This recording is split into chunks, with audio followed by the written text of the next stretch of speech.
All of that excitement has not halted the Russia investigation or inquiries into misconduct at the FBI either. The House Judiciary Committee has now subpoenaed former FBI lawyer Lisa Page to appear for a closed-door interview on Wednesday. Page exchanged numerous texts, of course, attacking the president with her lover, Peter Strzok, the FBI agent who's in the middle of a lot of these stories.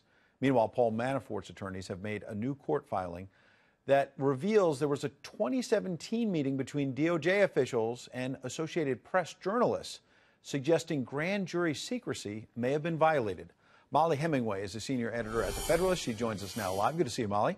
Great to be here with you. Let's start with Lisa Page. Peter Strzok's already appeared behind closed doors.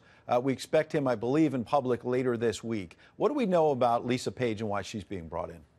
Right. Lisa Page was Andrew McCabe's legal consigliere. She was his trusted confidant, Andrew McCabe being the fired number 2 at the FBI. He was fired for not being truthful about his communications with reporters. She was implicated in those, although she was authorized to talk to the reporters.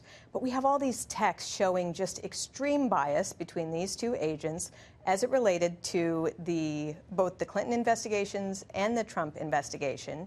And we do not have good answers from her about exactly what was going on. And so it's a really exciting opportunity that Congress will be asking her the about insurance policy to maybe prevent Donald Trump from being elected president, the idea of a meeting in quote-unquote Andy's office, long expected, anticipated that meant Andy McCabe, who you mentioned was the number 2 at the FBI and Page's boss.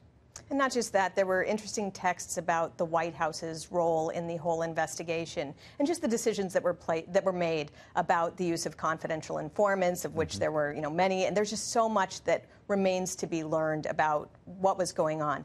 She left under pressure, so it's a particularly interesting thing that she left the FBI under pressure, or the DOJ under pressure. Let's talk about Paul Manafort. His legal team has been quite frustrated that he's been thrown in jail before his trial on tax and other charges because of alleged witness tampering. He's now in solitary confinement to protect him because they believe that his lawyers do, that he's going to get beaten up. People think he's a trophy because he was close to President Trump. It's very disturbing and troubling. And now we learned that maybe AP journalists were getting inside information and grand jury secrecy might have been violated. There is a really interesting story about this meeting that the Department of Justice had with these AP reporters, and neither side comes out looking particularly good given the information we have thus far. The DOJ appears to have been sharing information that came out of grand jury proceedings. That's strictly against the rules.